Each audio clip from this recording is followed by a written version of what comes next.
रेहाना और रवि की शादी के वक्त रवि के पास कुछ नहीं था। रेहाना, तुमने मुझसे शादी करके एहसान किया है। मुझसे ज्यादा तो तुम कमाती हो। अरे तो क्या हुआ, एक दिन आएगा रवि कि तुम खूब पैसा कमाओगे। मुझे तुम पर पूरा विश्वास है। रवि और रेहाना खुद को स्टैंड करने के लिए पूरी मेहनत करते। रेहाना, मैं नौकरी नहीं करना चाहता हूँ। तो कोई बात नहीं, मैं नौकरी करके घर चलाती हूँ, तुम बिजनेस सेट करने की कोशिश करो। एक दिन रेहाना, तुम जानती हो, मैंने जो विज्ञापन बनाने वाली कंपनी खोली थी ना, उसे बड़ी ब्रांड का ऑफर आया है। अब हम लोगों के दिन प्यारे न्यारे हो गए हैं। मैं जानती थी रवि कि एक दिन तुम सेटल हो जाओगे। रवि का काम अच्छा चल जाता है। एक दिन वो रेहाना से कहता है, रेहाना, अब हम लोगों का बच्चा भी हो गया है। बहुत छोटा है वो, उसका ख्याल कैसे रखेंगे हम? कैसे क्या, मैं गांव से माँ को लेकर आ जाती हूँ। नौकरी से हाफ डे ले लिया करूंगी। अभी तो वो छोटा है, स्कूल जाने तक मैं मैनेज कर लूंगी। देखो रेहाना, मैं अब अच्छा कमा रहा हूँ। तुमको नौकरी करके परेशान होने की कोई जरूरत नहीं है। अरे कैसी बात कर रहे हैं, मैं अपनी लगी लगाई नौकरी कैसे छोड़ दूं? और मैंने तो सुना है हम लोगों को कुछ ही महीनों में सरकारी नौकरी मिल जाएगी। सरकारी नौकरी में कितना कमा लोगी? उतने में तो मैं ड्राइवर रख लूंगा। रेहाना को रवि की बात का थोड़ा बुरा तो लगता है। कम से कम मेरी नौकरी की इतनी बेइज्जती मत करो। भूल गए, इसी नौकरी के बदौलत तुमने अपना बिजनेस खड़ा किया है। अरे वो तो मैं किसी के भरोसे भी कर लेता। देखो, अपने बच्चे को संभालो, घर का काम करो। अब बाहर जाती तुम अच्छी नहीं लगती हो। रेहाना रवि के कहने पर नौकरी तो छोड़ देती है, लेकिन अब बड़े से घर में उसकी कीमत किसी नौकर से कम नहीं होती। एक दिन रवि का दोस्त आता है। भाभी, हम लोग तो आपको तब से जानते हैं जब से आप लोग शादी होकर इस शहर में आए थे। आपकी बदौलत ही सारा बिजनेस खड़ा हुआ है। ये किस्मत तो आप ही की है भाभी। हाँ हाँ भाई, हमारी मेहनत तो कुछ है ही नहीं। अरे होगी, लेकिन भाभी की किस्मत के आगे कुछ नहीं। दोस्त वहाँ से चला जाता है, लेकिन रवि का गुस्सा 7वें आसमान में होता है। देखा कैसे बोल रहा था? अरे बिल्कुल अच्छा आदमी नहीं है ये। कैसी बात कर रहे हैं आप? प्रशांत भैया तो बहुत अच्छे इंसान है रवि। कैसे उन्होंने हमारे मुश्किल वक्त में हमारा साथ दिया था। अरे था पैसा तो साथ दिया, नहीं तो कौन पूछता है? रवि का व्यवहार पैसा आते ही अलग हो गया। वो बंदे को बंदा नहीं समझता। घमंड से घिरे रवि ने तो एक दिन हद ही कर दी। रेहाना, मैं अब तुम्हारे साथ नहीं रह सकता हूँ।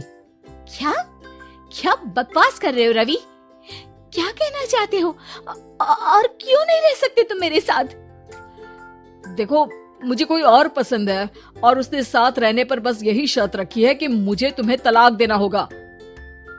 रेहाना, जो कि एक स्वावलंबी महिला थी, उसने बिना देर किए रवि को कह दिया, कोई इश्यू नहीं, मुझे पैकिंग में 4 दिन का वक्त लगेगा, लेकिन तब तक मैं तुम्हारे साथ नहीं रहूंगी। 4 दिन के लिए तुम कहीं और शिफ्ट हो जाओ, मैं घर से निकलूंगी तो बता दूंगी। रवि घर छोड़कर चला जाता है। रेहाना को दुख होता है, वो रोती है, लेकिन व्यवहार से स्ट्रॉन्ग रेहाना को पति के वापस आने का और उसे सबक सिखाने का पूरा भरोसा था। फिर एक दिन, अरे शुशिका, कब शादी करोगी तुम मुझसे? यार मैंने तो सोचा था तुम शादी से पहले मुझे विदेश लेकर जाओगे, महंगी कार दिलाओगे। अरे सब दिला दूंगा, लेकिन पहले मुझसे शादी तो कर लो। हाँ हाँ, क्यों नहीं। मैं कुछ दिनों के लिए अपने मम्मी पापा के पास जा रही हूँ और लोगों से अपनी शादी की बात करूंगी। अरे शुशिका, कैसे रहूंगा मैं तुम्हारे बिना? अब तो शादी होने वाली है हम लोगों की। शुशिका रवि को छोड़कर चली जाती है। रवि घर आता है, जहाँ रेहाना को ना पाकर उसे सब अजीब लगता है। घर तो रेहाना के बिना कुछ नहीं है, बच्चे की याद भी आ रही है। चलो एक वीडियो कॉल कर लेता हूँ। रवि रेहाना को वीडियो कॉल करता है, लेकिन रेहाना फोन नहीं उठाती। रात को सोते वक्त, मन कर रहा है मुन्ने को गले लगा लूं। चलो कोई ना, शुशिका से शादी के बाद मेरे और भी बच्चे होंगे। अगले दिन रवि ऑफिस जाता है जहाँ टीना खड़ी होती है।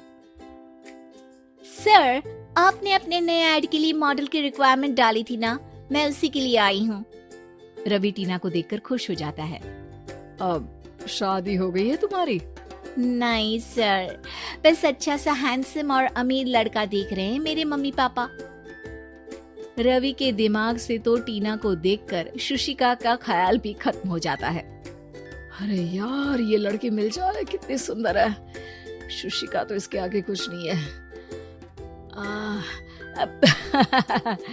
क्या तुम्हें ऐसा नहीं लगता कि मुझसे मिलकर तुम्हारी ये खोज खत्म हो गई है? आप तो 2 बच्चों की पापा लग रहे हैं।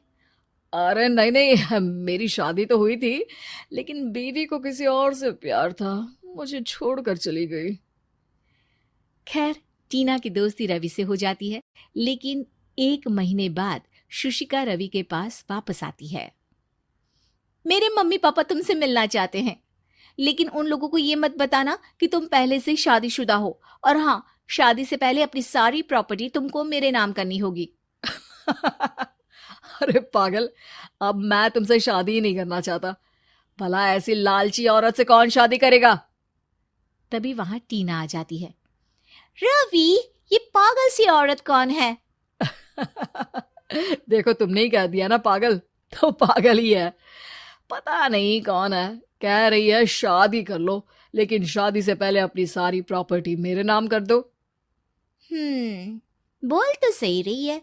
वैसे तुम जानती हो, मेरी एक सहेली है, उसके पति ने उसे पैसा आते ही छोड़ दिया, जबकि उसको खड़ा करने वाली ही मेरी सहेली थी। और मुझे भी भरोसा नहीं है, अगर मैं भी तुमसे शादी करूंगी तो तभी जब तुम मेरे नाम अपनी सारी प्रॉपर्टी कर दोगे। अरे हाँ, क्यों नहीं, बिल्कुल कर दूंगा। रवि और टीना की शादी की तारीख तय हो जाती है। वो अपनी सारी प्रॉपर्टी के कागज लेकर शादी वाली जगह पर पहुंचता है, लेकिन वहां टीना आती नहीं। रवि टीना को मैसेज करता है, कहाँ हो?